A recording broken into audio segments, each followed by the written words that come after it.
Just what do you mean by the lost Mary? Mary isn't lost. Everybody knows Mary. She's the perpetual virgin who gave birth to Jesus in the Immaculate Conception, and then she lived out the rest of her life quietly as a Catholic nun. So why have you titled this book The Lost Mary? Are you peddling some kind of conspiracy theory here? Because I don't think she was a nun. What would be the greatest insult to a woman who loves her children? Those aren't your children. You never had children. Why would you say such a thing? According to the dogma of the church, Mary is not only the Virgin Mary, she's ever virgin. She's a perpetual virgin. And what you're doing there is removing her from the human realm. It's always been crazy to me. Even when I was a Christian, I was like, are we sure she was a virgin? And you're like, how can millions of people believe that she was a perpetual virgin? And it's only because you have to enforce this framework onto Mary and the New Testament. Let's let the women speak, and especially a woman, the mother of the most extraordinary family in human history. She's the greatest of the great, and Jesus is the beloved Son. If you want to honor your father and mother, and you believe Jesus honored his father and mother, then we cannot lose his mother. Let's remember her as she was, and let's give her her life back.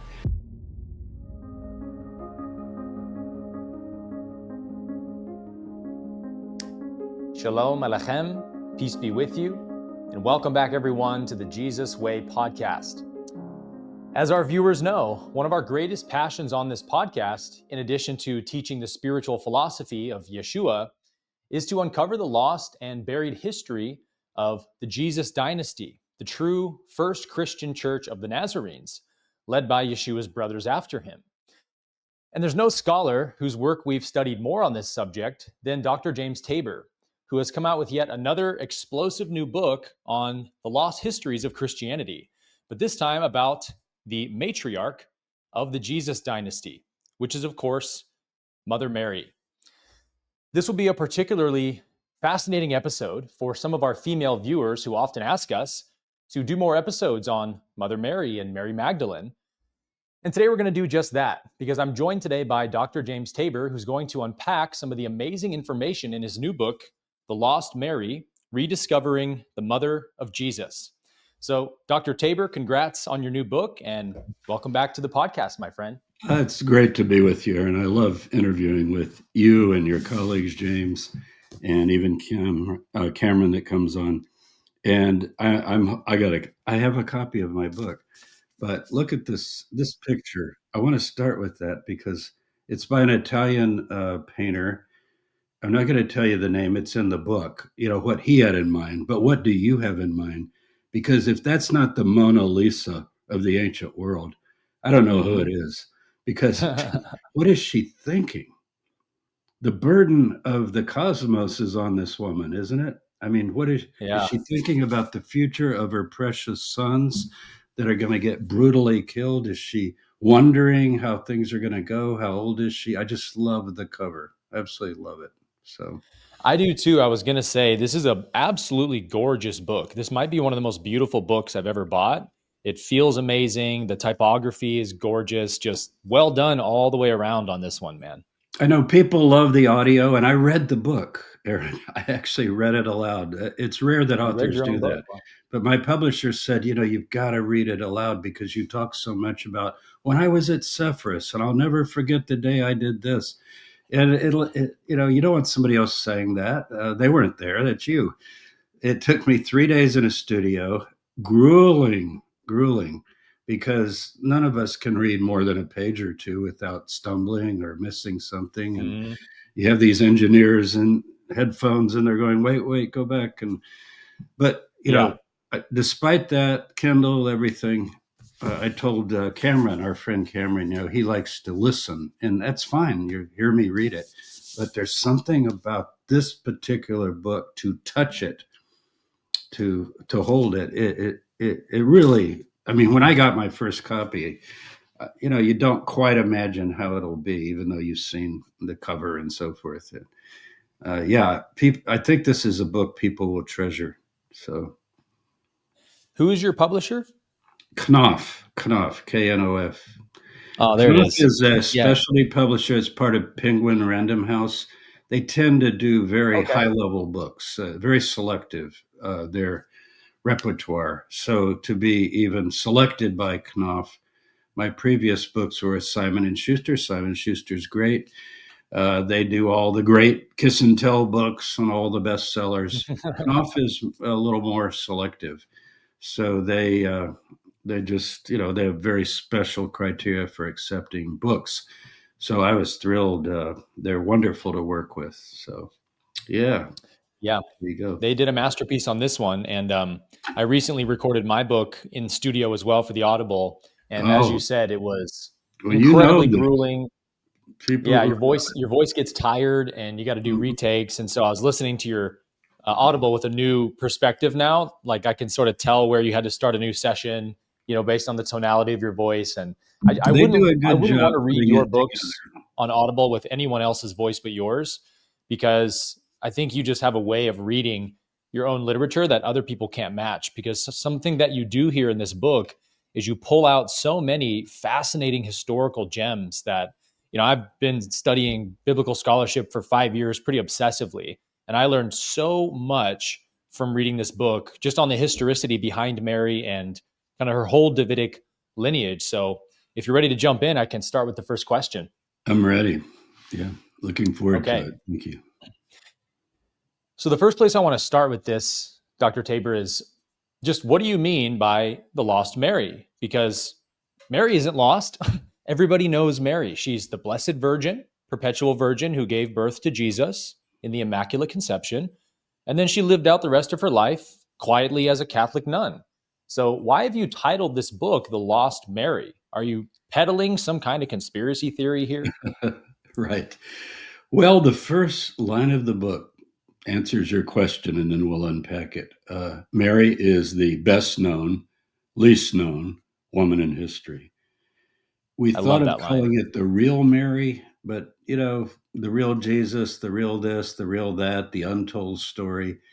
It just got kind of tired. So we just went for the big word, the big L word, lost. She's lost. She's forgotten. When somebody's lost, they're basically forgotten.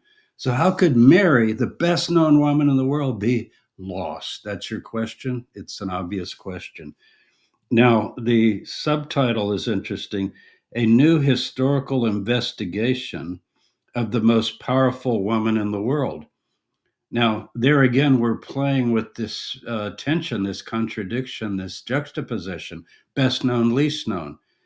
By any measure, she is the most powerful and influential woman in all of history. Millions of people pray to her every day and depend upon her with all their heart and soul. And I wrote in the chapter one, as you saw, I consider this book a contribution to Marian devotion and spirituality. Now, you would think, oh, Tabor's turning Catholic or something, which I'm not, because I don't think she was a nun. To put it bluntly, I want to return her to her Jewish people. To even say what she lost, to describe her as lost, you've got to say, well, how is she lost, or what did she lose? Because these are things that she lost. So it's not just us losing her, but what has she lost in the minds of millions of people? Let's start with her faith. We don't have to use the term Jew or Judaism. Her biblical faith, which is the ancient Hebrew Bible. uh, People would say, Mary's not really Jewish, is she? We finally got used to calling Jesus Jewish in academic circles after how many years? 150 years of historical Jesus studies. It's not shocking to say, Jesus was Jewish. Although, I will say this, Aaron, you get this. Occasionally, I will have people in comments and so forth, not necessarily anti-Semitic, some of them are, but a lot of them don't understand, well, he's not really Jewish, because they're thinking he's Christian. Jesus is Christian. Right. Well, if Yep. you define Christian as messianism, absolutely, he's a messianist. But so was Mary. Messianism means that you have attached yourself to a figure whom you believe to be the promised Davidic Messiah. That's how it's normally used in our culture. Christianity is just an entity of that idea, Christ or Messiah. But look what Mary's lost. I could just tick it off. So she's lost her Jewish faith. Now, that would be everything from preparing for Shabbat. What did Mary do on a Friday night? How did the bread smell through the house? This is a big family. I suggest that she has 7, 8, 9 or more children because we don't know how many sisters. We have the 5 boys' name. Jesus, of course, everybody knows Jesus. But James, Joseph, Jude, and Simon, what about them? So, and then the sisters. So she's a Jewish woman preparing for Shabbat. What about the festivals? Is she getting ready for Christmas or Easter? We could even throw in Halloween because of our season. What sort of holy days and holidays did she keep? And these would be commonly known to our culture. Yom Kippur, probably the best known. Rosh Hashanah, people call it the Jewish New Year. But Passover, certainly. And Pentecost or Shavuot, Sukkot, which we just got through, the Feast of Tabernacles, and the last great day, and so forth, all of these Jewish things. So she's Jewish, but she's also been robbed of those children. According to the dogma of the church, Mary is not only the Virgin Mary, she's ever virgin. There's actually a term for it. She's a perpetual virgin. Mary never had sexual intercourse. Now, what you're doing there is removing her from the human realm. It starts slowly. First, you're not Jewish, you're up here. And now you're not a married woman who regularly loves and sleeps with her husband and has pregnancies and childbirth and all that bonding that people know who have children that they love and a wife or husband that they love. No, Mary can't have any of that. And you keep on going from there. And you think about, well, what else? Well, she's actually been removed from her culture, not just her religion, but what was it like to be in occupied Roman Palestine or the land of Israel? The Romans later called it Palestine. Scholars call it Palestine, but the Holy Land. What was it like? What was the history like? So, as you remarked in your opening, I say a lot of things about the contextualization of Mary. What world did she live in? Did you know? You do know because you read the book and you might have already known it. Mary is probably an urban woman, an urban girl, let's call her. She grows up in Sepphoris. And again, my students, everybody, what did you say, Sepphoris? Could you spell that? I've never heard of that. I thought she was from Nazareth. Well, what is Nazareth? Nazareth is a small village that is a suburb just 4 miles south of Sipori in Hebrew, Sepphoris, the major urban capital of the Galilee. Herod Antipas had his capital there, his royal palace. Jesus refers to that once. He says, those that are kings live in royal palaces and clothe themselves with these fine purple garments. Well, he had seen that growing up. He grew up in Nazareth, we think. That's right outside Sepphoris. But what was daily life like? I picture, Aaron, those boys as they grew older becoming tekton, remember, carpenters, that's translated. But a better translation would be builder. Technology, architect is probably our best parallel. The chief tech is the one or technology that you're building something, you're constructing something together. So Joseph is called the father a tekton, and Jesus is called son of a tekton. And it doesn't just mean son of in the sense of who is his father, but when you say I'm the son of a carpenter, you mean that's my profession. I'm an apprentice. I've learned carpentry, but it's not really carpentry. It's probably the building trades, let's call it. That would be the rough equivalent. So what's it like to have that family get up? The boys are going to head to work, probably 4:35 in the morning. They're going to be headed for Sepphoris. I've walked it many times. It takes about 45 minutes to get from Nazareth over the hill, down the valley, the Beit Netofa Valley, up to Sepphoris. This is the city set on a hill that cannot be hid. Jesus, all of his life, as he lived and walked around Nazareth growing up, could look any time at night and see this gleaming city just a few miles to the north. And I think he probably worked there. I've excavated there 3 different seasons with Professor Jim Strange, who's now passed away. Really miss him. He was such a great scholar of what we love, archaeology and Judeo-Christianity and so forth. He's written major things on that people can still get. Just check Jim Strange. And then James Strange's son is an active archaeologist today who just wrote a wonderful book, Archaeology and the Land of Jesus. I reviewed it for the Journal of Biblical Literature. It's a beautiful book.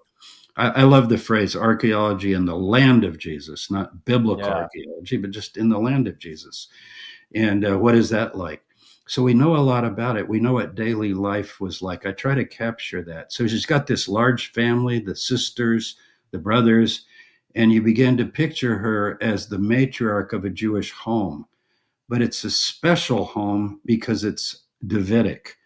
In other words, she knows that her children are from the lineage of King David. And I know we're going to get into that later, but I'm just giving the highlights here. And so that's not just any family. This is a family with royal, Davidic, and priestly ancestry. So it's a distinguished family. You know, people are fond of making Jesus and his mother and his whole family backward, illiterate peasants, probably couldn't read. They're very poor, just dirt poor, maybe doing day labor.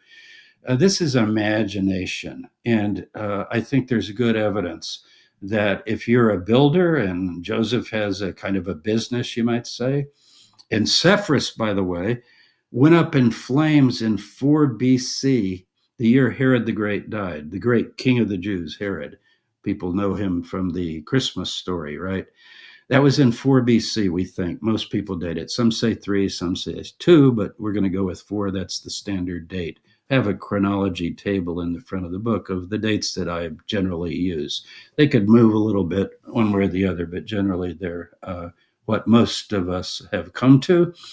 Well, guess what happened? Revolts broke out in the Galilee and also across the Jordan and down in the Jerusalem area as well. So you had Judas, son of Hezekiah. This is not Judas the Galilean from later in the year 6 CE or AD. There was another revolt from another Judas who's not connected to this Judas. Well, Jesus has a brother named Judas. It's a kind of revolutionary name, Judas Maccabee. Have you remember that? I know you know it well. Oh, yeah. He's revolutionary. So here's Judas, son of Hezekiah. He wants to overthrow Roman power. Since Herod has died, there's a vacuum there. Well, Jesus is probably a nursing baby. So, and Sepphoris is utterly destroyed by the Romans. They come down with 3 legions from Syria. Varus is in charge, the Roman general, the famous Roman general. This is under the reign of Emperor Augustus. And they level the city and burn it to the ground in punishment for participating in the revolt. And boy, they learned their lesson. Well, then Herod Antipas, the son of Herod the Great, was made tetrarch or ruler of the whole Galilee, and that's when Jesus is born. So Herod Antipas is an adult. He's older than Jesus. So he's building his palace. He's building his gleaming city. And the historian Josephus that lived and saw Sepphoris, he visited it. So we're getting an eyewitness account. He said it was the most splendid city in the Galilee. He calls it the jewel of the Galilee, surrounded by 240 villages all over the Galilee. So we're not talking about this backwater out in the country, a couple of hours, living, scratching your life out of the dirt. This is Roman roads going north, south, and east and west, right through Nazareth, the area of Nazareth and Sepphoris. So you've got caravans, you've got Roman soldiers, you've got trade and commerce. And Mary is born in Sepphoris, we think. That's the tradition we have. You can even visit the Crusader and Byzantine ruins of her house. I don't necessarily know that it's her house, but it was identified in the early Christian period as her house. And actually, there's a church there to remember that. But it's in Sepphoris, not Nazareth. There also is a church in Nazareth. So what we think is that Mary is married to Joseph, probably arranged marriage by her parents. And then they moved to Nazareth, where Joseph is from. So she takes up residence with her husband. And as far as the perpetual virginity, it's a very theological idea, and we want to talk about it more. But let me just quote one text that many of your listeners will be familiar with because they study the Bible. Matthew 1:25. Jesus is born, right? It's the Christmas story. Chapter 1. And what does it say? And he knew her not, Joseph. He knew her not until she had brought forth her firstborn son. And later in Mark 6:3, we have the children named, unfortunately, not the girls, but the boys. And I named them previously. So James, Joseph, Jude, Simon, Jesus, and the girls, we think maybe Mary was one of them, Salome perhaps, and we're not sure of the third or the fourth, but there's different later traditions about them and what their names might have been much, much later, like into the Crusader period. But either way, they're girls and boys. It's a big family. And so all the time that Jesus is growing up, that family is developing and they're living a normal married life, and Jesus is working. So people talk about, what about the lost years of Jesus, Dr. Tabor? Did he go off to India and study with the gymnosophists and pick up, a little bit of Buddhist philosophy? Did he go to Egypt and learn the secrets of Egyptian mystery religions? Possibly, there's stories about that, but they're rather late. I just put him working every day at Cephas. And the working class people that work with their hands, that work in the trades, understand what that's like. You have 6 days a week. You get up in the morning and go to work, and you are so glad when the Sabbath comes because you get a day off and you get to be with your family and get to rest. Remember, Sabbath means stop. And to this day, it's the same blessing. So you think of all those things about Mary, the large family, the Jewish life, the situation that she grew up in. I think she's educated, but I don't mean she went to college. They didn't have college per se, but it's a Jewish home. Jewish homes are literate homes. They have to be. Why are they literate? Because you're reading the Torah and the prophets in the synagogue, and you're hearing the prayers. And, I have a Jewish prayer book right here. I know you have a Jewish prayer book as part of your resources. Most Jews have those prayers memorized. They've said them so many times. They're things you say in the morning. They're things you say at meals. Hebrew only has 24 letters, 22 plus 2. You've studied Hebrew. When I teach Hebrew to my students, I teach them the alphabet in 1 week. And they work a little bit with the hey looking a little bit the same as the het, but there's a little difference. It takes them another week to go, oh yeah, sorry, Dr. We'll get there. That's a hey, not a het. But in 2 weeks, they can, and the vowels, 7 or 8 vowels, depending on the compound vowels. How long does it take? A person of more than average intelligence would just consider, yeah, can I read? Yes, I've said this prayer every day of my life, and these are the letters. I think I could figure that out. Now, a lot of my colleagues disagree. Oh, Tabor, you're just fantasizing. Everybody was illiterate. Well, I don't think it's true of a Jewish home. I really don't. And I think Jesus studies and reads, and maybe at the synagogue, they have the scrolls. People are allowed to go there and study. Later we see him in the temple, and he's talking to doctors of the law, they're called, authorities of the law, meaning experts in the Torah and all of its interpretations.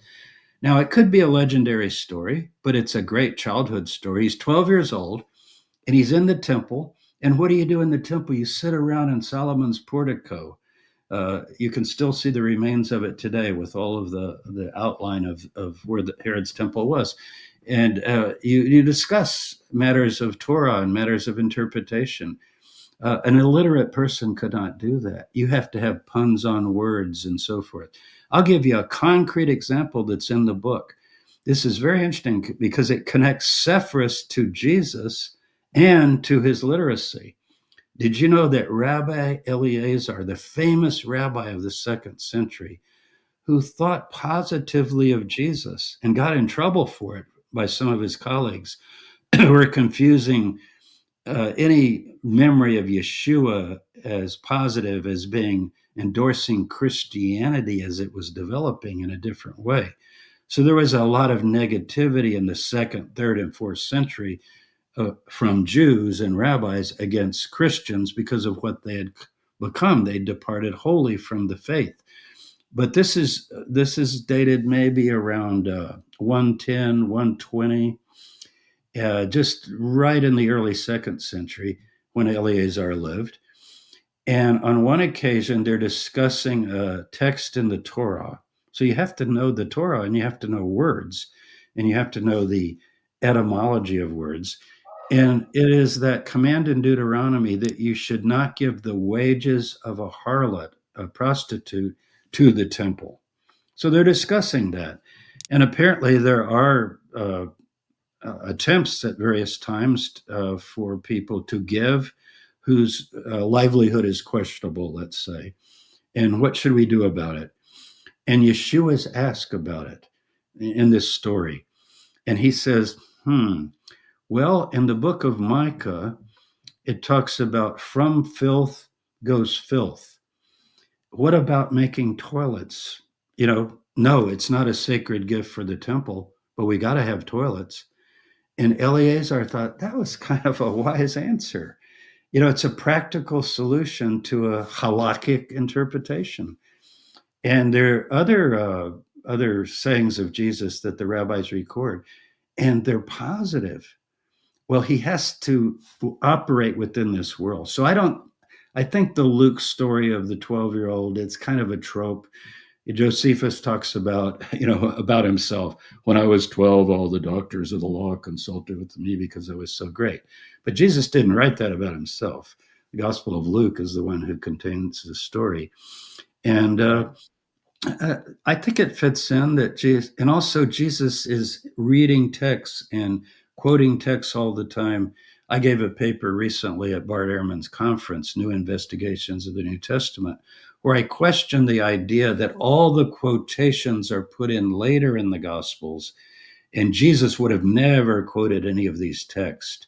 And this is the fashion of some of my colleagues to kind of minimalize Jesus. He's poor, he's illiterate, he might have heard about the suffering servant, but he wouldn't have pored over those texts and tried to understand them and read them. And I think it's likely that he did. And one of the parallels, as you know, Aaron, is the Dead Sea Scrolls, because the teacher of righteousness writes first person accounts in the Thanksgiving hymns, and he talks about his suffering and how he is conforming to the image that he thinks is written about him in the prophets. So if he did it, you can see a generation later that other candidates who might think maybe God is calling me or speaking to me could also be able to find themselves in texts and so forth. So for all of those reasons, I think Lost is better. And the other thing about Lost, this is I'll let you ask me some more questions, but I just want to point this out. I have an image that I've used. Maybe it's not the perfect image, but I kind of like it. It's a fairy tale image of breadcrumbs in the forest. And so I see this lostness as a dark forest. But as you walk along carefully and are observant, you pick up things. And the things that you pick up are not just insignificant. I just mentioned some of them. If Jesus is able later to dispute and discuss with rabbis, and he's even being remembered, that's a little breadcrumb. So I can put that into my story, you see. If Nazareth is just outside of Sepphoris, and Sepphoris is the urban capital, then he's not growing up in a backwater little village. It is a small village, but it's a suburb of Raphia, which is actually the largest town in the Galilee. So he's living right outside the largest town, which is outside the largest city. So what does that tell you about Jesus? And then the tecton and all the other things. These are little tidbits, little things along the way. I wish we knew more. But what we do know, as you saw in the book, when you put it all together throughout the book, we're fortunate. We do have quite a bit on Mary. It's just to assemble it together and see it as a whole that's important. Yeah, wow. So much to unpack there. I do agree with you completely that it seems, I think a lot of times when I study scholars and academics, it seems to be like an easy way to look like an intellectual, to just be super skeptical of everything and be a minimalist. Oh, they didn't have that, they didn't do that. But I often think history is the opposite. I think ancient people, more often than not, were more capable than we think they were. And, we have Jesus in the story in Luke 4, going into the synagogue, reading the Isaiah scroll in Hebrew. Whether that was an identical story that happened, who knows? But it might be an attestation that Jesus would go and read scrolls in synagogues. And then, of course, Jesus is called rabbi. At the Jesus seminar, that was one of the criterion they said is very likely attributed to the historical Jesus, that he was called rabbi. And if he was a rabbi, that means he was a teacher of the Torah. I think our friend Ross Nichols says that if he was called rabbi, he was essentially like a scholar of the Torah in his day. Would you agree with that? I would agree with that. It's hard to compare with modern standards for being a rabbi. Like you'd have 3 years of graduate school and pass exams and so forth. So it's nothing like that. But the point is, you have to be able to discuss the substance of the text, the various interpretations, the oral interpretations. And so many of these turn, as you know, just read the Mishnah, read a little bit of the Talmud, read the Tosefta. It turns on understanding the language and even the letters of the language and the roots of the words. And I think we should put him within that camp. The other thing is, start looking in the gospel. Start with Mark, and then you get the main narrative. But then look at what Matthew and Luke add as well. Get you a parallel where you can see. And we get things like, and Jesus went up into Tyre and Sidon up on the coast. These are major cities on the north. They're outside of the land of Israel. Jesus is up at Caesarea Philippi in the far north, not far from Damascus. What about this? And Jesus went through all the cities of the Decapolis. These are these 10 Hellenistic Roman cities on the other side of the Jordan. And he goes through all the cities of the Decapolis. Now, you can just say, as you've alluded to, oh, well, that's probably just the gospel writers trying to make him more than he is. But pretty soon, everything is minimalized. A few years ago, they used to say there were no first century synagogues in the time of Jesus.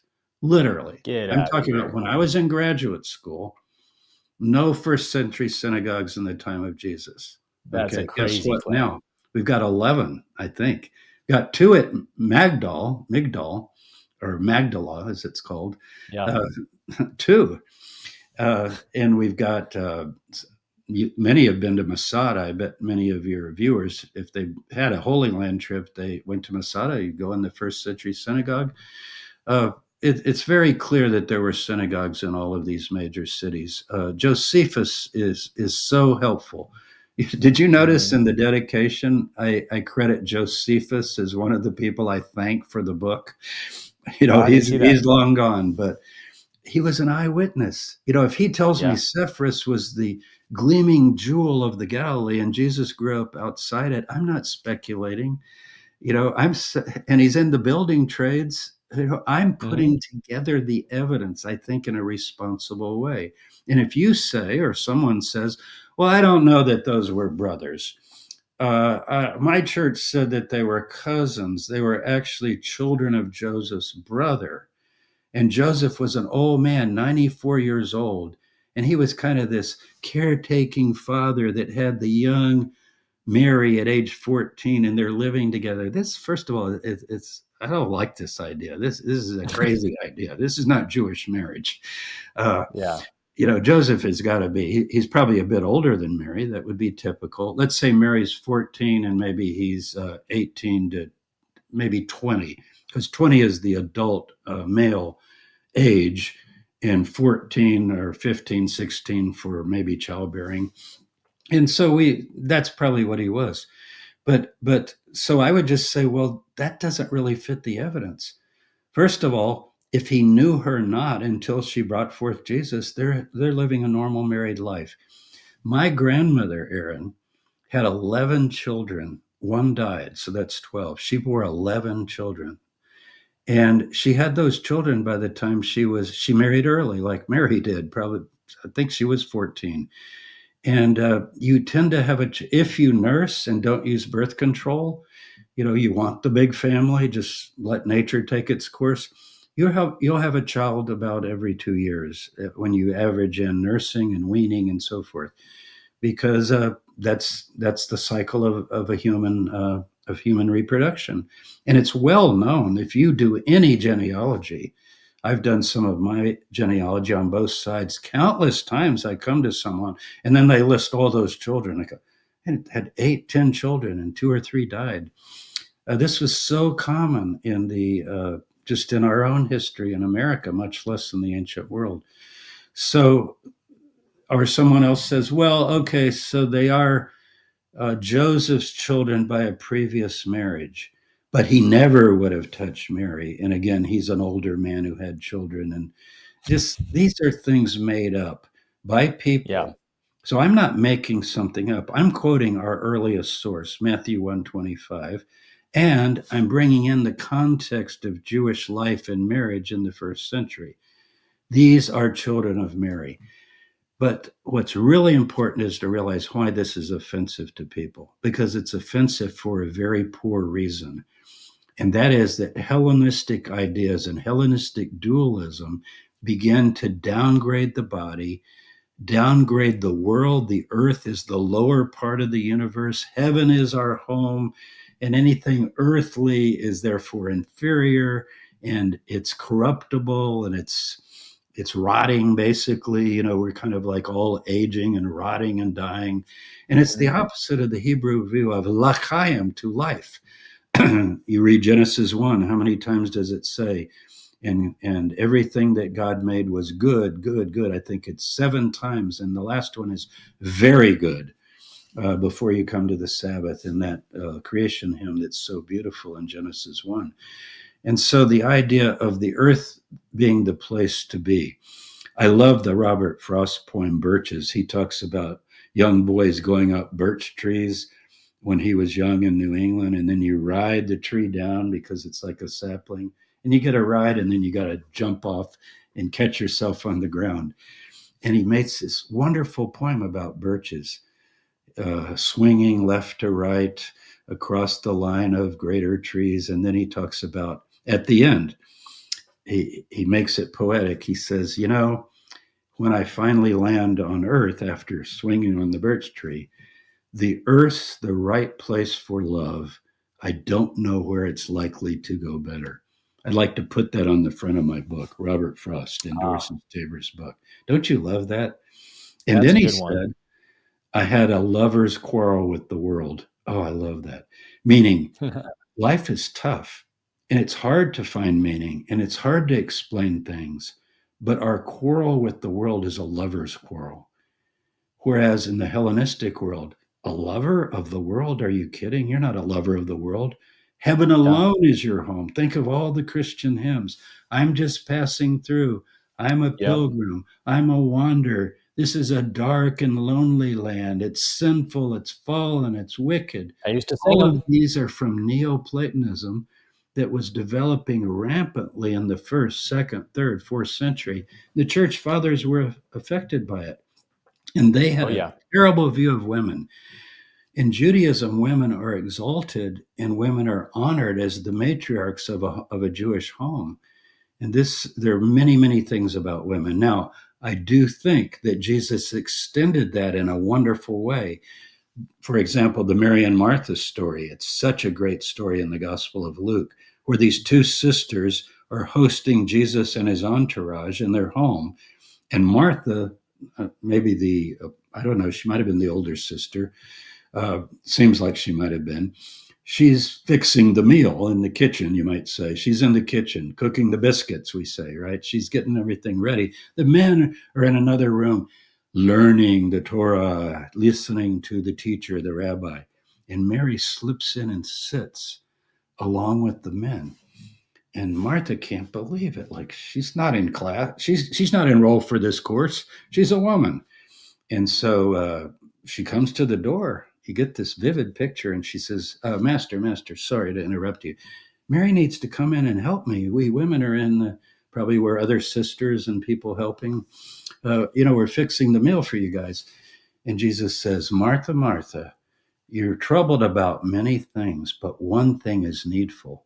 Mary has chosen the better part, and it will not be taken from her. Do you realize that we have co-ed education in Jesus? That one teaching. Wow, yeah. Harvard, Yale, Princeton, William and Mary. I taught at William and Mary for, 5 years before I came to Charlotte. These were men's schools. And as Bob Dylan said in one of his songs about women, kind of facetiously, I hope, uh, can you cook and sew and make flowers grow and understand my pain as a male? That's what a woman does, right? And Jesus says, no, that's not what a woman does. And within Judaism, there are stories of Torah giants, of women that were remarkable. I have a good friend that you know of, and you know his work, Simcha Jacovici, the Emmy-winning filmmaker. And I'm in his house often for Sabbath. And we're sitting around the Sabbath table. Sometimes they're guests. And he's got a family of 5. And you've got these girls, women, growing up. They're grown now. And then one son.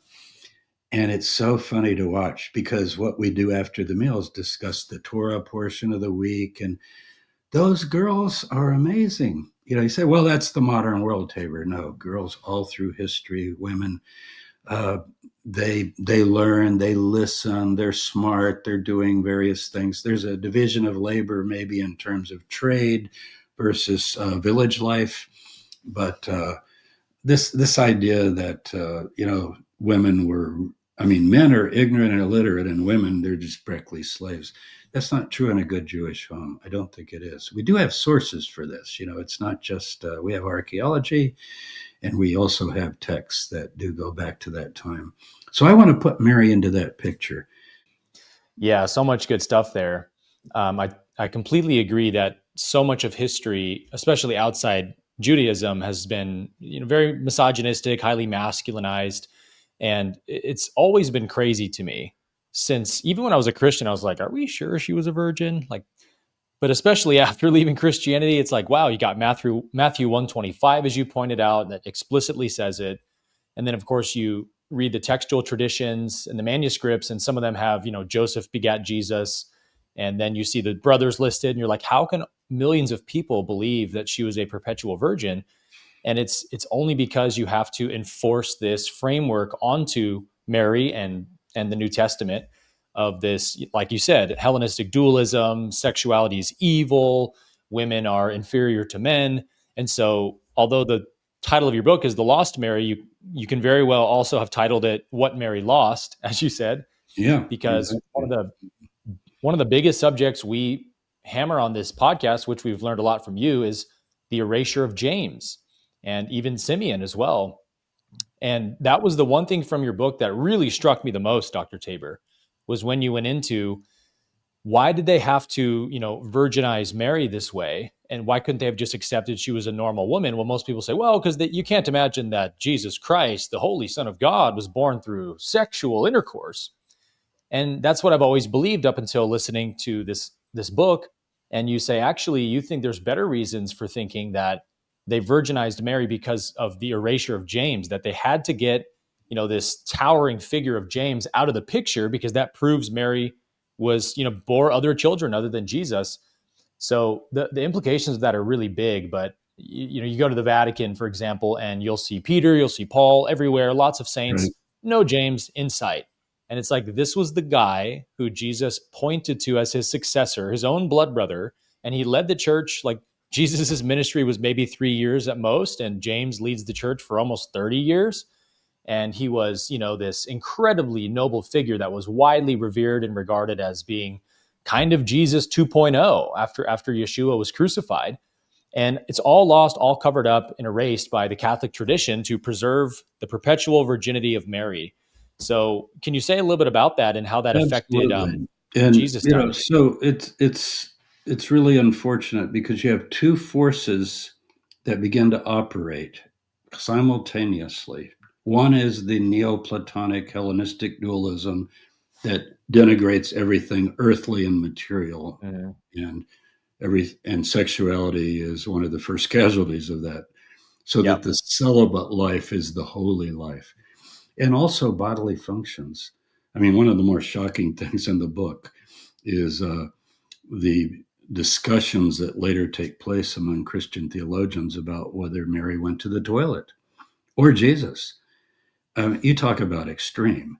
It's one thing, okay, she didn't have sex, but she also didn't go to the toilet. Well, did she eat? Yes, but she ate a And she didn't perfect eat, amount of yeah. food and water and never had any elimination. We're just in la la land, okay. Her But the body was other force, invisible. you see how powerful that force is. And you read the church fathers, and I hate to trash them, but one of them deserves trashing. Tertullian is horrible, the things he says about women. Josephus says horrible things about women, and he's even Jewish, but he's been so influenced by this Roman culture or his failures because he had a lot of marriages. And he says, the Essenes are so admirable because they don't marry, and we're not even sure about that, right? He says that. But he says, because they found that no woman will ever be faithful. So maybe he's reflecting his own experience. Okay, that's one Sounds like a projection. projection. But the other force, yes, what you allude to, and it's just as powerful, is not only does she not have children, but the second born child, James, Yaakov is his Hebrew name, he took over the leadership of the movement. So now we have a caliphate, God forbid. I know that's a Muslim term, but actually it's not. It means khalaf, to replace. And the idea, Muslims talk about a caliphate, and Shia and Sunni are divided over who succeeded Muhammad. But it didn't start with Muslims. A caliphate is the idea that the Davidic line is a caliphate, right? In other words, each descendant of David has to be a descendant of David in order to be king.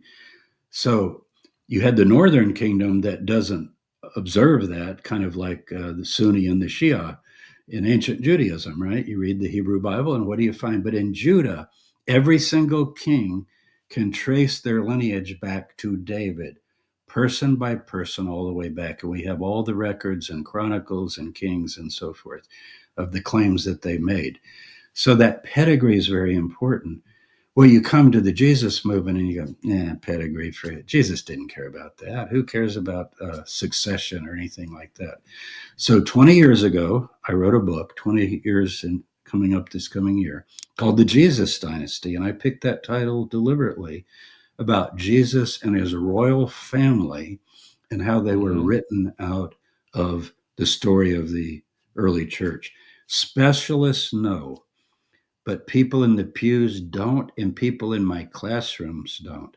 When I taught at Notre Dame, my first job, 1980s, 79, I got the job through the 80s. The University of Notre Dame, South Bend, Indiana, bastion of Catholic graduate and undergraduate work. And I would mention James, well known to anyone who studied the sources, and also to Paul, who says, I went up to Jerusalem, I saw Peter, Right. but then I saw the pillar of the church, the head, James, the brother of the Lord. Well, maybe he was a cousin, maybe he was a stepbrother. No. These are children of Mary. And they have to be, because they have to be of the lineage of David, and they have to, they are his brothers. And James takes over. And then we get a text like the Gospel of Thomas, 1945, dug up in Upper Egypt at Nag Hammadi, a place nobody's ever heard of, by a farmer digging for fertilizer. And he finds this jar and he pulls out the Gospel of Thomas that you've talked about so much. And what does it say? Is it saying 14, I think? It's very early on, 12, 13, 14. Something like that, yeah. The disciples say, well, what are we going to do when you leave us? We're going to be orphans. He goes, no. Wherever you go, wherever you wander, whatever happens to you, go to James the Just, for whom heaven and earth came to be.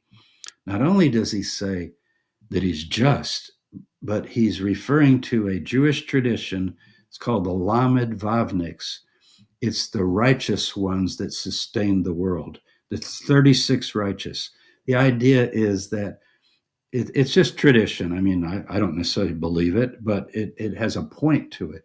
And the point is, if you're called the just one, you're one of those for whom heaven and earth came to be. The world is very wicked. It's full of sin. It's full of sadness, tragedy, suffering, horrible things happening right now as we speak all over the globe.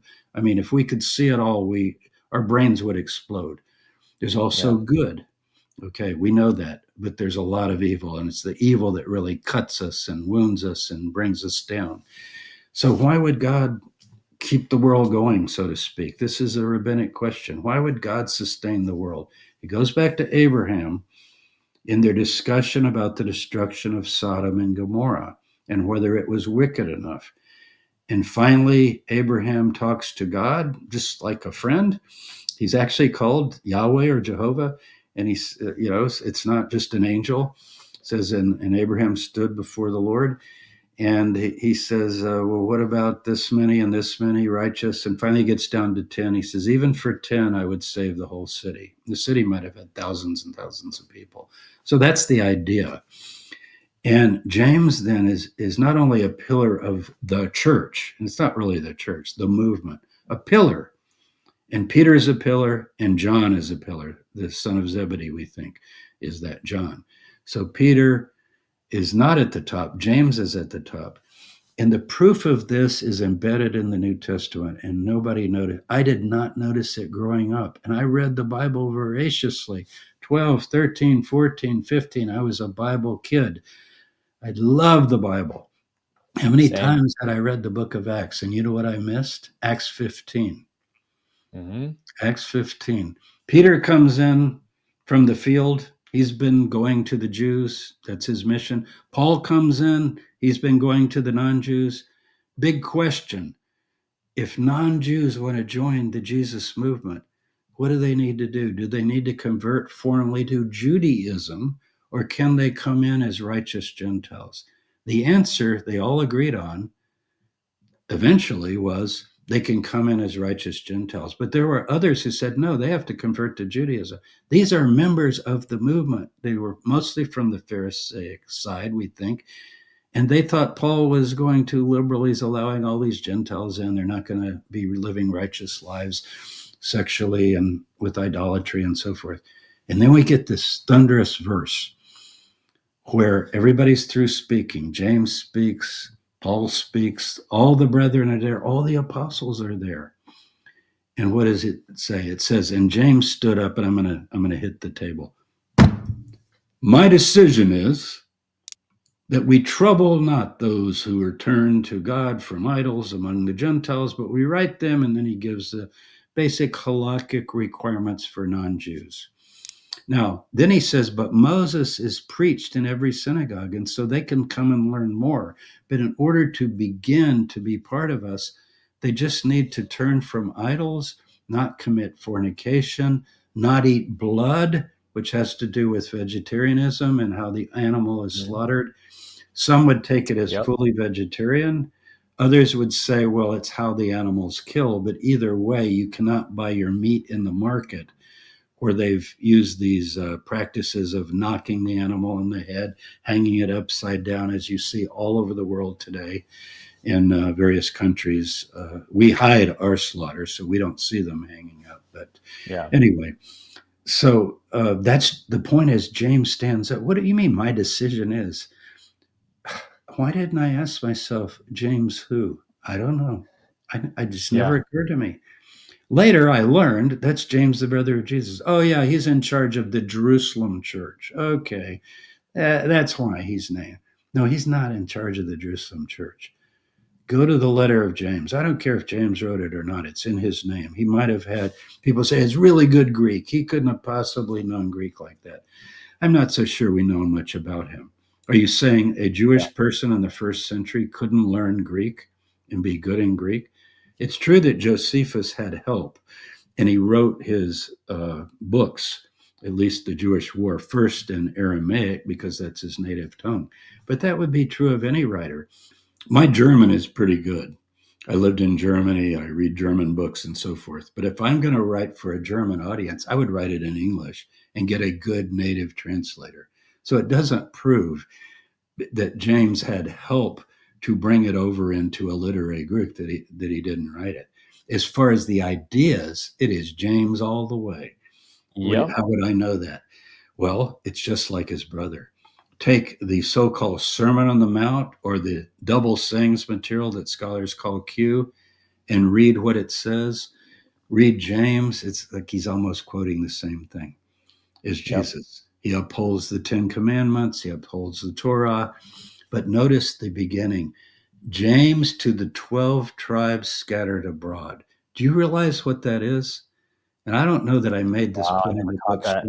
That means that he is the leader, the Davidic leader now of the nation of Israel. Amazing. Wow. That's what he says. I didn't catch that. You say, well, he's not recognized. No, he's not recognized. But he believes in God's eyes, Jesus was raised up as the Messiah and crucified and rejected.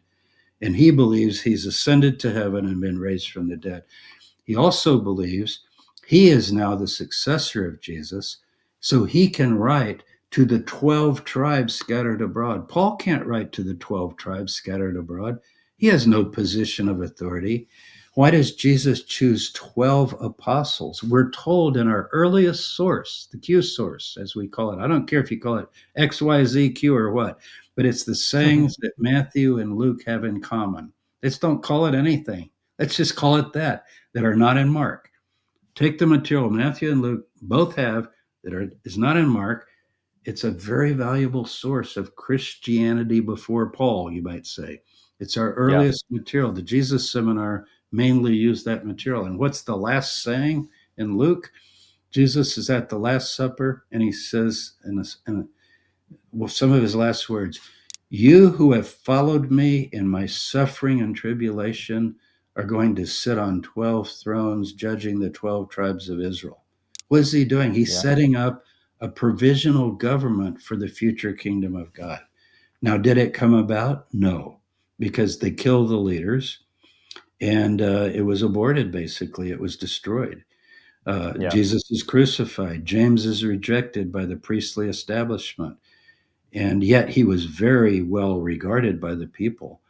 He was allowed to go into the temple. We even have sources that say he went into the Holy of Holies, and he wore the priestly mitre and the high priest, or at least the priestly garment, but maybe the high priest garment, because that's mentioned in our Ebionite sources that Jesus gives to James the garment from the high priest. What is that? What is this garment that's mentioned in these sources?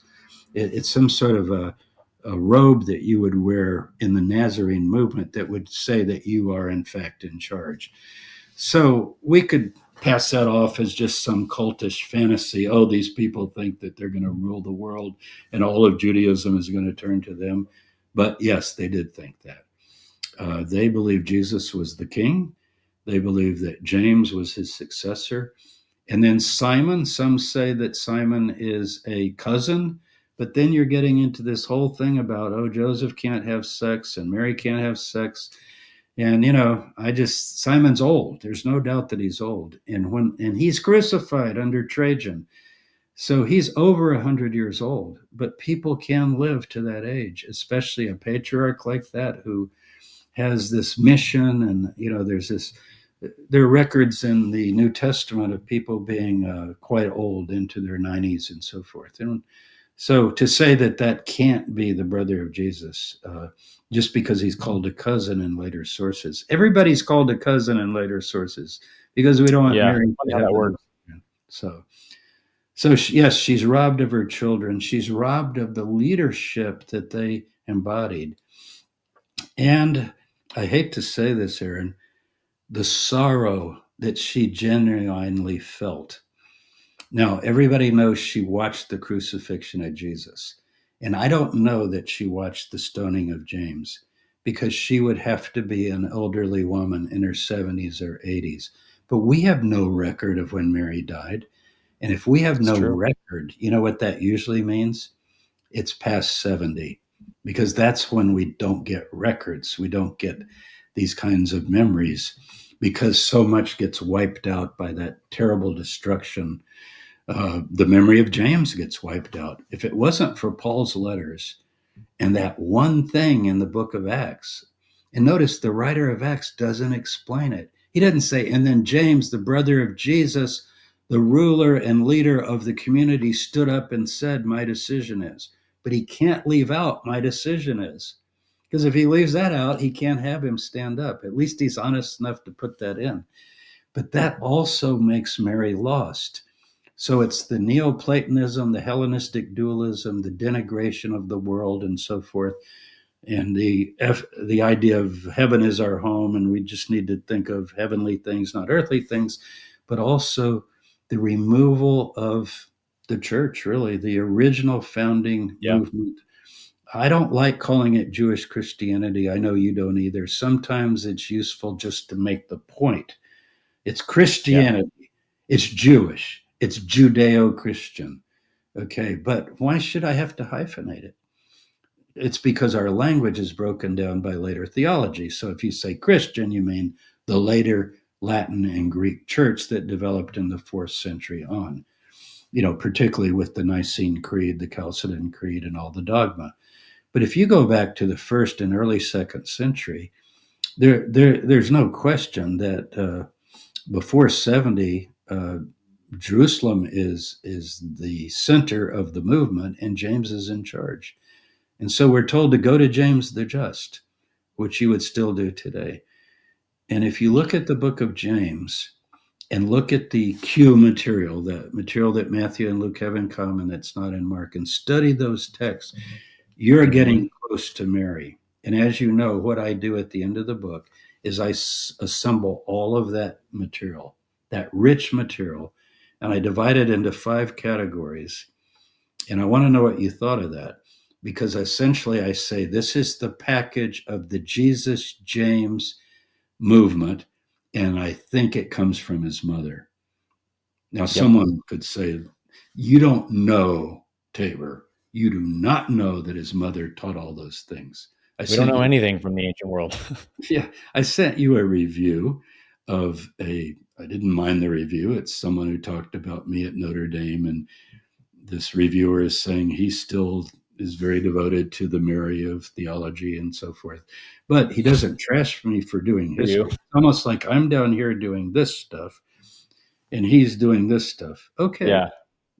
Let's shake hands and get together, but don't mix this with this. Look, she's having sex, she's having kids. When you say she's having sex, it's like, what, did I say something dirty there? We're talking about, this is like, what has happened to us? We're not Puritans anymore. We've gone too far the other way for sure in our culture. But the idea of a home and a marriage and a family is a wonderful thing for most of us. We treasure that first and foremost in our lives, next to our faith and our relationship with the Creator. I mean, whether you're married or not, you have a family, you had a mother. And so, yes, I see her as the matriarch. Notice, Paul goes up to Jerusalem and sees James. And you want to go, well, where was Mary? But the worst transgression, and I think it's a transgression that anyone could ever make, is to turn the beloved disciple, the disciple whom Jesus loved, who laid against him at the Last Supper, who whispered to him things that weren't shared with the table. Not Mary Magdalene. I don't agree that it's Mary Magdalene. It's James, the brother of Jesus. And everybody, what? How could you say that? We all know it's John. And I want to say, how do you know it's John? People, I taught this on a cruise recently, a BAR cruise, Biblical Archaeology Society cruise. And there were several people, traditional Christian, they were shocked by that more than all the other things I said that I thought would be really shocking. Well, it's John. Why do you think it's that fisherman, John, son of Zebedee, is the beloved disciple? How did you decide that? Give me the evidence in the New Testament. Let's start with that. Let's see. Well, why don't we start with 2 stories of the Zebedee boys? We only have 2 stories of those boys, that are individual stories. One is they want to burn up a village that didn't accept them. And Jesus rebukes them very sharply and says, you don't know what spirit you're of. Wait a minute, what spirit you're of? That's like saying you're not reflecting the Holy Spirit here. You're reflecting another spirit of destruction. The second is, Master, I know you don't want to talk about who's great and who's least, and every time we bring it up, you kind of rebuke us, but could we just ask, please? Could we be on the right and left hand when you come to the kingdom? You've chosen 12, but could we be Pretty the top please. 2? And Jesus, again, you don't know what you're asking. And what he says is, are you ready to suffer the most? And of course, we can do that. And then, of course, a few days later, they're running They run away. Yeah. So actually, not a few days later, the next, they're on the road already. So it probably is a few days later when they get to Jerusalem. But it's Same the last difference. thing that they ask right as they come to Jerusalem. Now, do I hate them? Do I hate, Peter, Andrew, James, and John? They're mentioned first. Of course, they're mentioned first because these lists of apostles are later assembled. And who do you put at the bottom? James, Simon, and Jude, the 3 brothers of Jesus. You say the brothers of Jesus are among the 12? Tabor, how could you say that? Well, I don't know absolutely for sure that that's the case, but isn't it interesting that James, Jude, and Simon we don't have anything from, and they're listed last with Judas Iscariot? It does make you wonder. Like Philip says things, Nathaniel says things, right? Peter says plenty. Everybody else gets to talk. And then we get to the last 3. I think I might have told you this once, but when I teach and introduce this to people, I start with the list of the apostles and I say, close your Bibles, do not look, put your phones up. I got a question for you. Can anyone here name the 12 apostles? And a few people, well, I'll try. And they always, if they know anything, they'll go, Peter, Andrew, James, and John. Ooh, first 4, we got 8 to go. They kind of pause. Then they go, Matthew. See, they're like, these don't rattle off the tongue. Yeah. Matthew, Philip, Thomas. Oh yeah, Thomas. Was there Bartholomew or Thaddeus? Oh, you've got 4 to go. 4 to go. Let me see. Judas Iscariot. 3 to go. Who are the last 3? I don't remember the last 3. James, Jude, Simon. Go to Mark 6, verse 3. So I lean toward that. I don't think I made a big deal of it in the book. There's enough things for people to absorb, but I lean toward that. And Aaron, I'm going to send you an article. In fact, I'll give you the link. You can put it into your description. Great. By a statistical mathematician who wrote an article for an academic peer-reviewed book arguing that statistically, those 3 most likely are the brothers of Jesus. Very interesting article. And he does it with awesome math.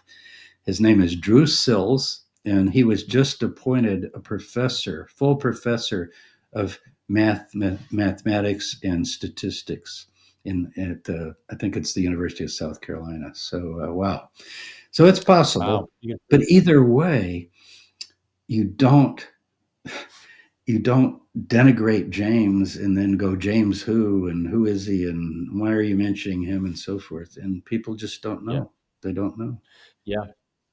Well, to that point, in the New Testament history class I'm taking, one of the things the text pulls out on the chapter on Luke is that Luke has this rhetorical goal of, hey guys, the Jews rejected the Messiah. So now, shifted to us, the Gentiles. It's now a Gentile movement. And they're really trying to hammer that point. So being the writer of Luke and Acts, it doesn't surprise me that Luke would have downplayed James's importance in that chapter in Acts 15. And maybe also because Luke has the famous virgin birth narrative, and he's probably trying to preserve the perpetual virginity of Mary. So there's a lot of rhetorical goals there you can see already in Luke to downplay James, a lot of which goes back to Mary. And one of the things you pulled out that I also found very interesting is the genealogies. And I always assumed that the genealogies were just kind of fabricated, trying to tie Jesus to the Davidic lineage and all that. But I was surprised to hear you say that you actually think there's really good evidence that Mary literally was of the Davidic line. And I found that to be really exciting news. And I started doing some research on it and cross-referencing what you were pulling out and said, wow, yeah, there actually is a lot of evidence for this. So can you say something to that? Yeah, let's talk about that. Now, here I'm going against the mainstream flood of all of my colleagues who would say, see, let me explain it like this. We've got 2 genealogies of Jesus. They both seem to go to Joseph. Well, they can't both be right. So we got Matthew chapter 1, the famous begets that we open the New Testament and get, and he begot, and so forth. And that goes from Abraham to Jesus. You open Luke chapter 3, and it goes from Jesus all the way back to Adam, the more universal Gentile idea of, he's the son of Adam, not just son of David. But David is in the line. But when you come to David, it's not Solomon. Who's David succeeded by? Solomon. Matthew has Solomon. Luke doesn't have Solomon. He has another name. What's going on there? That's the key. And what is that other name? Nathan. Now, in the time of David, there's a well-known Nathan who's a prophet, but he's not related to David. He's the spokesperson of God to rebuke David and teach David, and David consults with him as the prophet of his time. He's not his son. But you check the records, and we do have sons of David listed through Bathsheba. And guess what? One of them is named Nathan. So David has a hidden son, unknown son to us. He obviously knew the boy, and raised him. And also it's from his wife, his favored wife, Bathsheba, a wife of Uriah the Hittite, the famous story of adultery and so forth. The first child died. Then Solomon was the next in line as the firstborn, and then Nathan. So here we have a very interesting lineage through a different son of David. It's still Davidic. All the prophets on the Messiah say, or of the Davidic figure, because he's really not even called the Messiah, but we call him the Messiah today. All the prophetic texts, there are 10 of them. We did this in my book, Restoring Abrahamic Faith, remember, where we went through all those passages. They all say someone of the lineage of David. Well, Nathan's of the lineage of David. And then you trace it on down, and you get to Eli, and then it says, as was supposed the son of Joseph, as was supposed. So, okay, so you're not tracing. Now, Luke is using that to say, because he's born of a virgin, so he can't really be son of Joseph. But the way I would read it is Luke, without being that explicit, is saying, and then people thought he was the son of Joseph. But I think it is Mary's genealogy. So why do I get in trouble for saying that as a scholar? Because my colleagues don't agree. All the fundamentalists and Bible harmonizers have that view. This is the classic view of early Christianity. It's the classic view of the apologists. Luke has Mary's genealogy. Matthew has Joseph's. Okay. Harmonized. And what's the critique of that? You're just trying to solve a Bible contradiction. And now Tabor's joined the fundamentalists. He must be a fundamentalist himself because he came up with this solution. Well, at least I can call Richard Balcom as a witness, who's probably the greatest expert on names and genealogies of the Jesus family.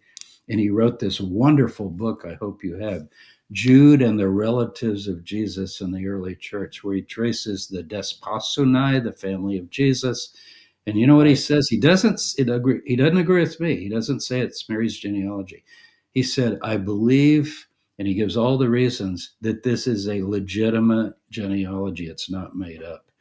And I argue that it's Mary's, because if you look at who the father is, it's Eli, and Eli and Jehoiakim.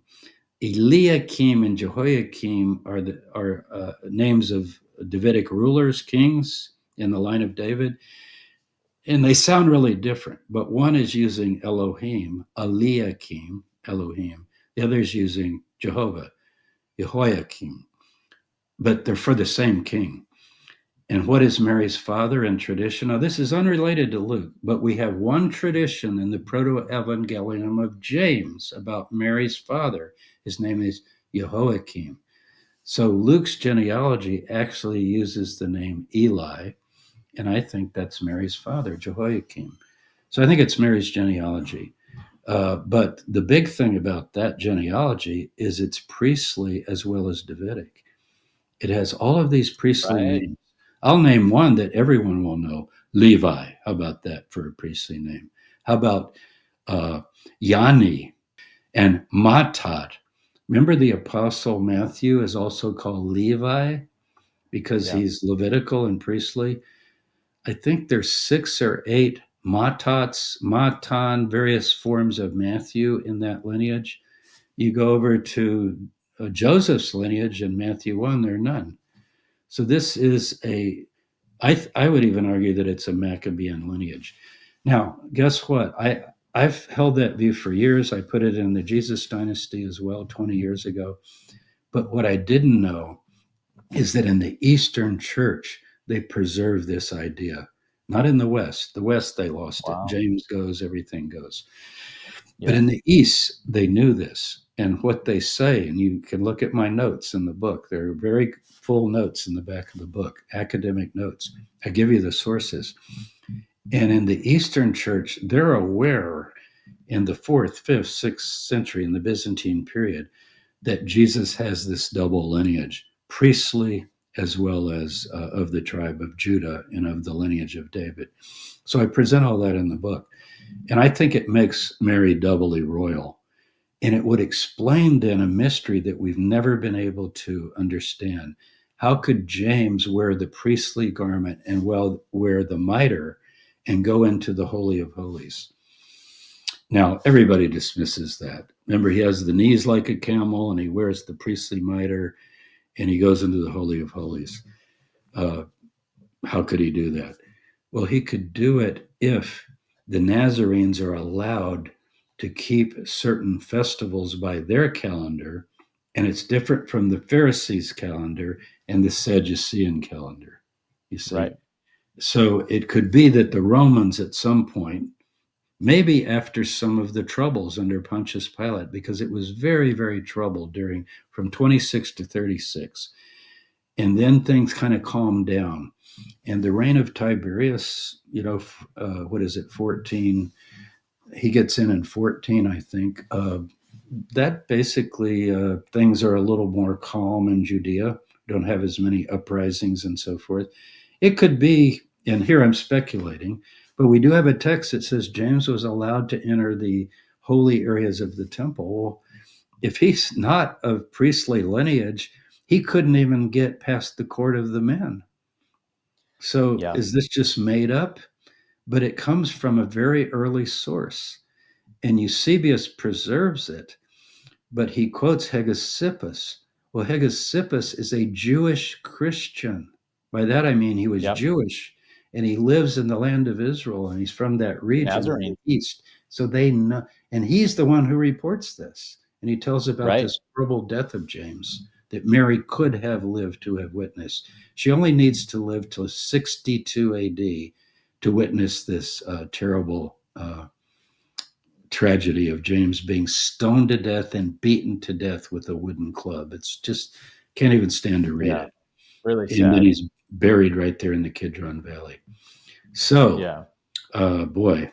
So, look, I'm not writing anything in stone. I'm offering an alternative hypothesis, and I think it should be discussed and not just dismissed as, oh, Tabor became a fundamentalist. He's trying to harmonize the Bible. First of all, I didn't harmonize it. What did I harmonize? I'm saying they're very different. They're not harmonious at all. It's not his lineage. But I don't think Luke just makes up names. Luke has sources. He has the Q source. He checked. Acts has that we section. Now, some people say, well, he just made that up for literary effect. Okay, maybe that's another view. But it could be, when you look at the nautical terms that are mentioned and all the details about the shipwreck that are in that section, and we sailed here in the storm and the winter, it reads to me like a travel diary. He might have gotten hold of something like that. What he says in his preface is people are writing different accounts, and I decided to write one also to a patron, Theophilus, and I have gathered everything I could gather. So most people put him, in the 70s or 80s? Can you imagine, Aaron, if we could go back, you and I, to the 70s or 80s and travel around the Holy Land and travel around Syria and go east of the Jordan where the Desposinai had gone, the family of Jesus, and interview groups at that year after the destruction of Jerusalem and say, do you have any traditions? Do you have any records? And guess, I mentioned this in the book. Guess what? The records for the royal lineage and for all the main families were kept at Sepphoris. At Sepphoris. Oh, yeah, that's right. Yeah, and that's in Josephus that they have the records. It's sort of like the court records in a county seat or even the Social Security records in Washington, D.C. There's always a place where everything legal like that is kept. People don't just go, oh, I'm from this or that. Well, you have to show. You could name your father or grandfather. You can't just say, my relatives came over on the Mayflower, because I just want to say that. Oh, really? Did you? Could I see how you trace that? And you go to a genealogist. They had genealogists. They had more interest in genealogy than we do. Ours is kind of like, oh, I wonder where I came from. I'll go to one of these DNA things and figure something out. But no, these are serious genealogies. Priestly families, who they marry, Davidic lineage.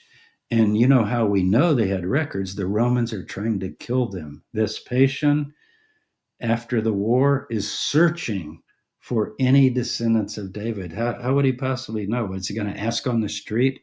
And people are going to go, no, not me. No, he has records, and he's trying to find where these people are. Why? Because he's going to kill them. He had enough of this Jewish messianism. And you say, well, that's just one emperor. No, Hadrian arrests 2 grandkids of Jude, Jesus' brother. Is that not the most amazing thing? 2 grandkids, and they're farmers now, and this would be 130, and they're still alive. They're older men now, and he tortures them, has them tortured to see, do you have any aspirations for revolution? Because you're coming from this line that goes back to this guy Yeshua, and your brother, and his kids, and now you. And they go, no, look at our hands. They're all callous. We're just farmers. We're just happy to live our lives here on earth. They apparently he didn't kill them.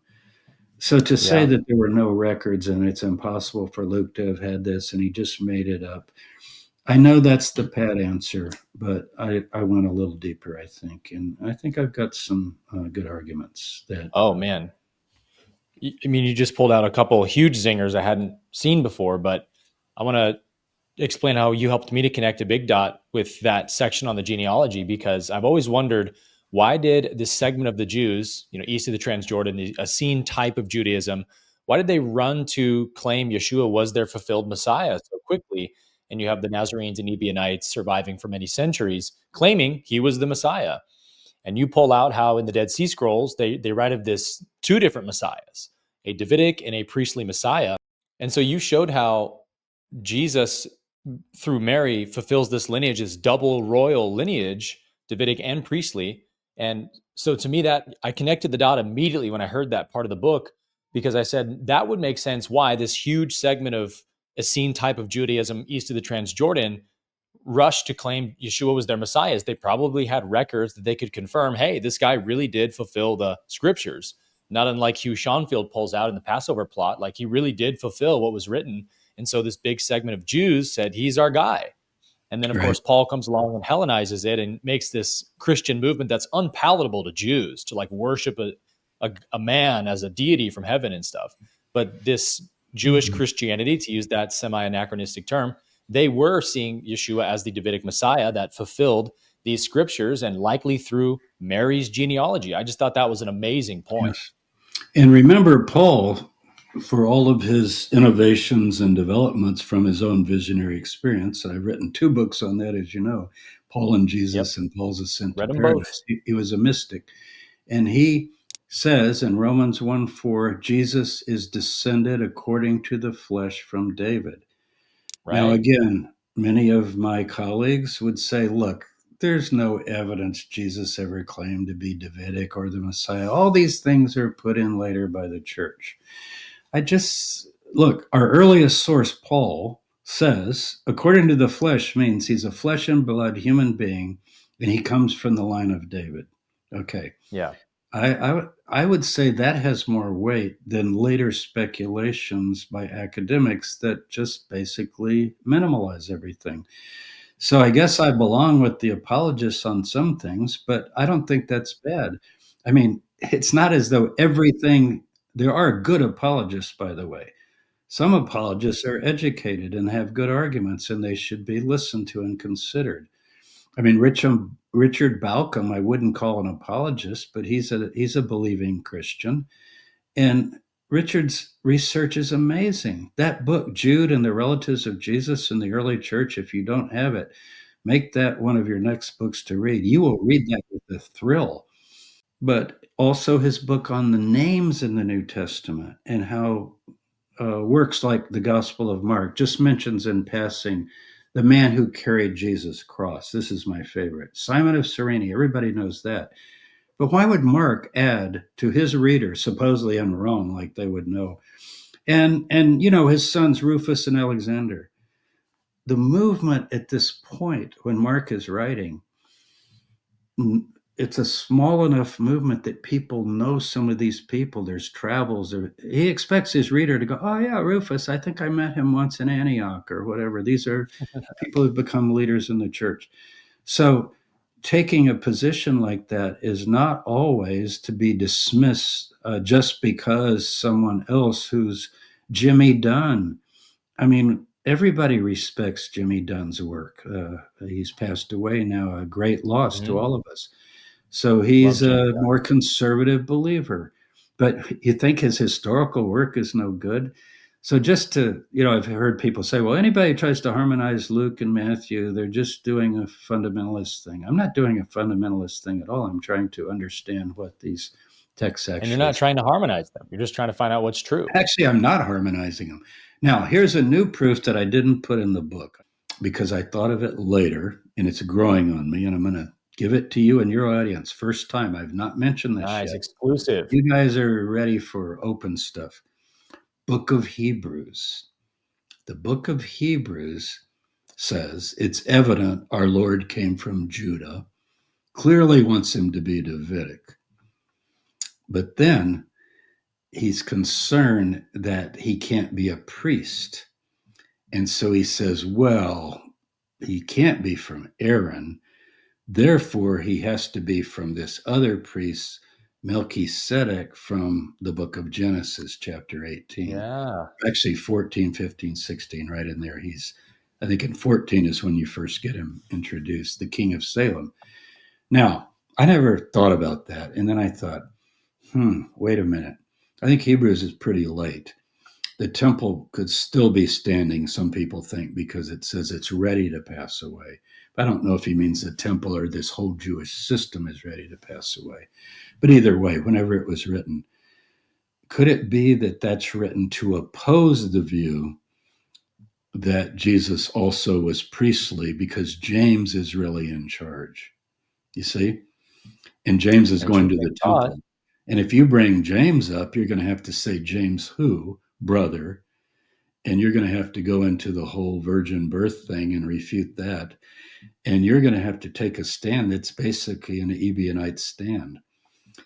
And it could be that the book of James is mainly written to say he can be a priest, guys. I thought of a way he can be a priest, but it's a heavenly priest based upon Psalm 110. And you go like, what? A heavenly priest?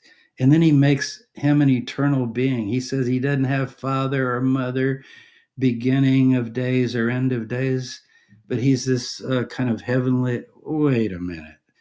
The guy in Genesis is not a heavenly guy. He had a father and a mother. And it's actually a misreading of Psalm 110. Let me throw this at you and see what you think. If you look at the Hebrew, you've been studying Hebrew. Does it say you are a priest forever after the order of Melchizedek? Mm-hmm. Yep, every translation.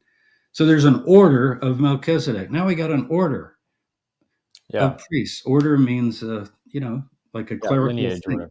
Is that what it says? Here's what it says. You are a righteous king according to actually, we're going to do this right. Better get it right. You have your Hebrew Bible handy? Not with me, no. Okay. You don't have to. I'll just turn to it. So let me go to Psalm 110. Everybody get out your Bibles. It says, Ata Kohen Le'olam. You are a priest forever. According to my word, O righteous King. According to my word. Now look at verse 1. I will tell the decree of the Lord. The Lord said to my Lord, and then it goes on, I'll tell the decree. What's the decree? You are a priest forever, according to my word, O righteous King. That's what it says. Look. And that's the Hebrew. Melchizedek. Now you could say, but there's a hyphen between Melchizedek, so it's a name. Who put that hyphen in? The scrolls don't have hyphens. You are a priest forever according to my word. So one of David's sons is being declared a priest forever according to his word. Now, is that Davar? Is that the word Davar? My word? Davar, yeah. Because it says order in English, so that's no. You got to look at the Hebrew meaning of Davar. It could mean order if you want to make a priestly order out of it. But Jesus is into this verse. Do you know it's the last thing he ever gave as a challenge to the Pharisees? They asked him question, testing him in the temple. The last day was in the temple before the Last Supper. And he goes, I got a question for you. David writes about his Lord. Why does he call him Lord? If he's the Messiah, he's a descendant of David. Why does he call him Lord? And they go like, we're not answering that. They don't have an answer. And he doesn't answer it because he's reading it like I'm reading it. Do you follow? In Hebrew. So a Davidic figure is now a priest. Now, wow. The problem is priest in English. It's Kohen. We think it comes from the word prepared one or something like that. You're prepared to carry out the will of God. Now, another text, 2 Samuel 8. You can do the English on this. It'll probably be wrong, depending on your translation. It might not be. 2 Samuel 8. Like, did they write this translation from the Septuagint or something? It's so different from the Hebrew you read. Well, just read it in Hebrew. Look, order could mean, you know how order can mean word, matter, thing, but to say that you're establishing a new order of the priesthood called the Melchizedek priest, and Christians just love this. It's also in the Dead Sea Scrolls. The Dead Sea Scrolls have the figure Melchizedek, remember, in Cave 11. So it's in the air, but I'm not sure. But look at 2 Samuel 8, verse 18. Do you have that? I want you to read it in your translation.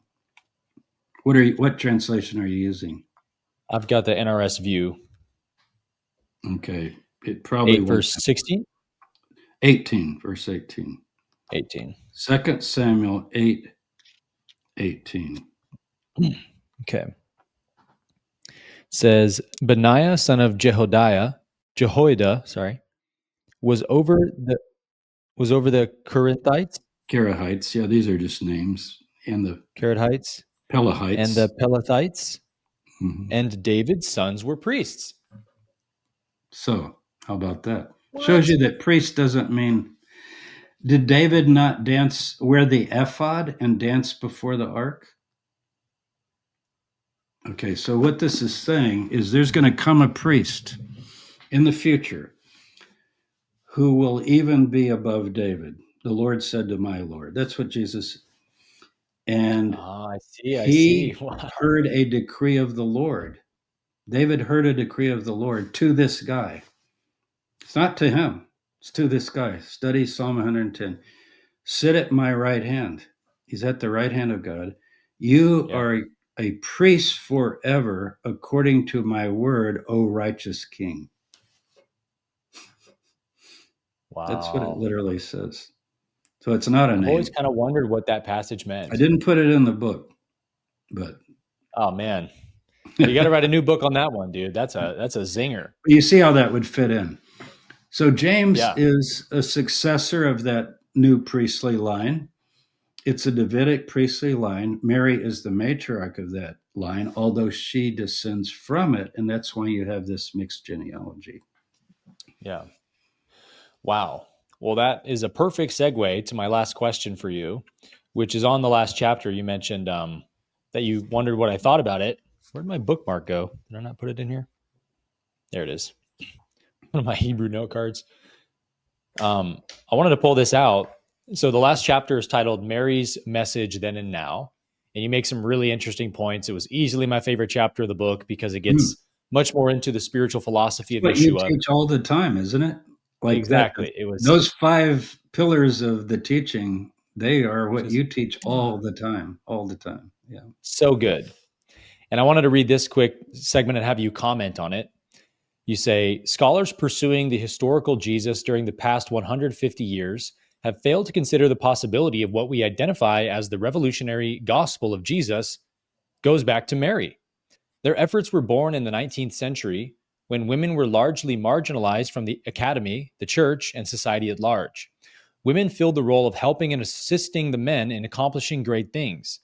They might be credited with supportive influence, but always in the background, never as primary leaders. I think these scholars had things backwards. The quest for the historical Mary lies at the heart of any attempt to recover the messages of John the Baptizer, Jesus, and James, and thereby recover the nature and essence of earliest Christianity. The teaching and activities of Jesus released a mighty spiritual force that continues to have transformative power in our own time. But I am convinced that the wellspring of that force is most likely Mary herself. That was a very unique take that I hadn't heard before from anyone I've studied. And when you pulled it out in that last chapter, I really saw the thread you were pulling at. So can you just finish this kind of conversation today with a couple of little teasers from that, maybe? Yeah, it's, I almost want to say that's pretty well written. And I wrote it. I don't know that I could write it right now. I was at a height of finishing the book, and I wanted to really bring it in with a crescendo, and I don't think I'd change a word of that. I wouldn't revise it at all. It's a crescendo, all right. Now, there are 2 challenges here. One is, the greatest challenge is, you don't know that, James. You don't know that. Mary could have been a dullard, or if we don't want to insult her, just a fairly common woman who never even thought of such things. And her brilliant revolutionary son, Jesus, and his amazing cousin, John, were just extraordinary. And the brothers were dumb and backward and had no interest in such things. Until after the resurrection, when James suddenly converts and becomes the priest and the leader, but until then, they just did not believe. Now, most of that I cover in the book throughout.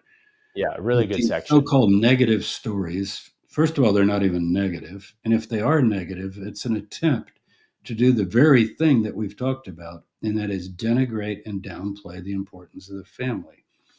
So no, I don't know that about Mary. You know why? Because the people who've overwritten her have done such a thorough job that I barely have anything left to argue it on. Scraps. Except I could say, and I do, the hand that rocks the cradle rules the world.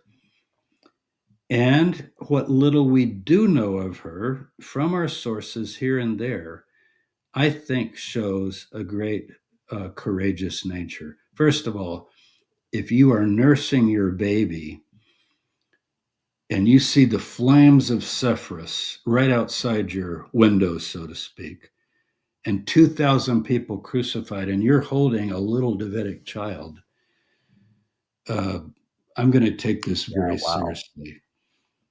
This is not a thing of indifference. Also, when Joseph dies, we think early, he just disappears from the scene. He's not at the crucifixion. why would we assume that she would even follow Jesus or be with him? We've got the early things of Luke. She goes down to be with Elizabeth. The two boys are close together. To me, it's a family affair from start to finish. And when you put it all together, then Jesus moves to Capernaum with his mother and brothers. Why are the mother and brothers even there? They should just stay in Nazareth. They had a business. Now they're in They Capernaum. didn't Well, if have they're in brothers. Capernaum, they're part of the movement. That's the Jesus headquarters in Capernaum. It's usually called Mm-hmm. Peter's house. I think it's more likely the sons of Zebedee's house because Peter and Andrew are from Bethsaida. But they have now moved and formed this fishing business, and it's right on the edge of the lake. If you go with me on my tours, I'll show you that house, and it is now becomes then a church and now a basilica today. It's a Catholic basilica. But you go on down to the lower level, it's a common house, but it's right on the shore. And so it's a prosperous fishing village. So I've got Mary at the scene, you might say. So I think there's more to argue for that it being a movement. The mothers, the brother are together. In the book of Acts, Luke doesn't emphasize James in chapter 15, but what about chapter 1? He talks about the 12 apostles being gathered and they choose a successor for Judas, right? Matthias. And what is he? And his mother Mary and brothers were there. Were there. They're probably in charge, but see how he's overriding it. So I Yeah. think the evidence, you can make a good case. Again, can you prove it? No. So that's one factor. But the other factor is the general point that I make. Why do we always assume that the woman isn't important? Now, if Jesus puts the care of his mother into the hands of the beloved disciple, slam dunk, that's James. Yeah. The earliest reference to it being John is in 180 by Irenaeus. He goes, well, John, the son of Zebedee, leaned on Jesus' breast. So all of a sudden, John is Jesus' intimate. We have no record of anything like that. But his Doesn't the own text of John brother, preclude that as well? beg your pardon? Doesn't the text of John itself preclude John from being the beloved? Because it names John and it names the beloved disciple as like a I different think it character. does. I think it does. But that's the That's what I tradition. gleaned from it. Boy, as I was saying recently in that seminar I did, people are just like, how could you say that? They're so shocked. But it's based on nothing. And in fact, there are arguments against it. Now, the Yeah. largest study I've ever seen on the beloved disciple is James Charlesworth. It's called the Beloved Disciple. It's about a 500-page book. He worked for years on it. And one of his, this is only in the Gospel of John where this is used. It's code so you don't have to say it's James. That's my bottom line. That's what I say. Yeah. Because you don't want to make, also, he gets into the high priest's house. Let's add some more reasons. How could he get Wow. into the high priest's house? Peter can't get in. He's a fisherman from the Galilee. But John, a fisherman from the Galilee, can waltz right in, and the door person knows him and goes in the house of Annas, the father in law of Caiaphas, the high priest, who's really running things, who's running the whole priesthood for most of the first century with his sons. 5 of his sons became priests. I mean, put this together, please. Get Skeptical, for real, sure. as we say, get real. The beloved disciple is not John. Yeah. So, who is it? Well, who would you put if your father has died and you have brothers and you're going to die now? Who would you say, and this is in Judaism, would what's going to happen to mom? You would say to your brother James, son, there's your mom. As you know, he's not telling him that's your mom. It's a formula. Son, behold your mother. Mother, behold your son. At that moment, James becomes head of the family and head of the movement. That's the inauguration of James as Jesus died. His last dying breath was, son, there's your mother. Mother, there's your. I'm now in charge of mother, her well-being and so forth, because she is older now. And it's just a term of respect. So to make that somebody else is just, why would you do that? Just Yeah. theology. You don't want it to be the brother because people are going to say, James who? And we're talking about the early church. In the second and third century, you do not want to mention James, although Clement Yeah. does because he's early. Clement of Rome mentions James and says he received the chair, calls it a throne of Jesus. The chair. We wonder if there was actually a chair they sat in. If you go to the Armenian Church of St. James, they show you the chair. They say this is an ancient chair, and James actually sat in this chair. Wow. But they don't think it's Mary's son. See, because they're basically go at the Greek Catholic view. Mary can't have sex. The irony. And they call him James the Less. James the Less. Well, yeah, I've always wondered about that name. We don't know what it means. It could mean younger. I would think younger, it means James the Younger. The fisherman's probably older, and he's maybe James the Younger. But either way, it's not the fisherman. It's not the son of Zebedee. So you go to Ephesus today. I just was in Ephesus with this group on the cruise. Oh, can we see Mary's house? I know that Mary moved to Ephesus in Asia Minor with John. I'm like, does that even make any sense that Mary, the mother of Jesus, would leave and go to Ephesus and live with the son of Zebedee, who's now in Ephesus? And even Eusebius explains, no, there were two Johns. You're confusing him with this other John, the elder, that writes the epistles of John, 1st, 2nd, 3rd John. And it's another John. It's not John, the son of Zebedee, the fisherman. So there apparently were two Johns. As far as the other John, like who wrote the Gospel of John, I don't know. I have no idea who wrote it. It could have been this elder John or something. But I do know that he has sources that he's relying on. And Mary Magdalene's the same way. How does she suddenly shows up in Mark, and she's at the head of a band of women and leading and guiding, and she's at the burial and at the crucifixion. You know, who put her in charge of anything? Once again, you wouldn't know. And we still don't know much about her. The women are written out. They're not, they're mentioned clandestinely, but right at the end. And then, well, she has to have more of a history than just appearing at the cross, listed first with Mary, the mother. And then at the burial, she goes and visits the tomb with Jesus' sister Salome. And we assume I think Mary, the mother, is there too, because it says Mary of James in Mark. Mary of James is right. People go, well, that's not the mother. That's some other Mary. Man, it's just all over the place. James. Fine. So we got another Mary with 3 sons, James, Joseph, Jude, Simon, and it just gets crazy. So yeah, trying to put this together. But look, I'm open to change, open to criticism. I'm not dogmatic. I hope I'm forceful with things that need to be forceful. But back to your question, let's let the women speak. And especially a woman, the mother of the most extraordinary family in human history, with all that they accomplished. Let's remember her as she was, and let's give her life back. Give her children back, for one thing. Yeah, maybe crying out loud. What would be the greatest insult to a woman who loves her children? Those aren't your children. You never had children. Yeah. Ouch.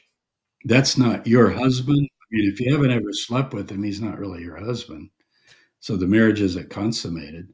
So that's not your husband. The man you married is not your husband, and those children aren't your children. Yeah. That's just, why would you say such a thing? And I know only because you're trying to preserve dogma. Yeah, and yet I do want to say, I'm not an iconoclast in that sense, that the sincere devotion people feel, I want to respect that and honor it, and I want to funnel it back to the real Mary. Take all of that devotion that people have, because at least the Catholics honor her and consider her great, and they would be the last ones to object that she's the inspiration behind much of this. They would agree with that. She's the greatest of the great in terms of a woman in all of history, and Jesus is the beloved Son. So Catholics are almost there. They just need to take her from heaven, put her back in the Jewish village of Nazareth outside Sepphoris, and let her be herself again. And that would be real Marian devotion. I am for Marian devotion. Honor your father and your mother. Let's go back to the 10 Commandments. If you want to honor your father and mother, and you believe Jesus honored his father and mother, then we cannot lose his mother.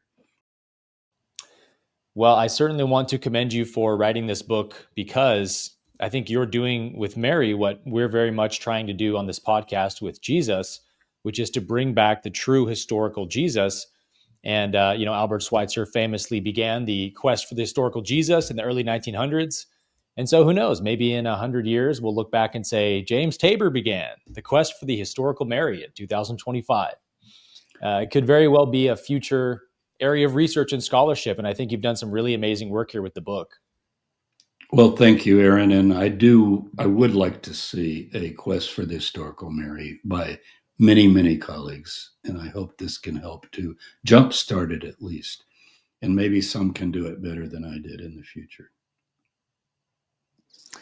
Well, I hope you guys check this book out. It's on Audible, it's on Kindle and paperback, of course. And we'll put the link for that in the show notes below, as well as all the links to Tabor's websites and Patreon and so forth. And as you guys know, as always, get out there, love God, and love people. And we'll see you on the next episode of the Jesus Way podcast. Shalom.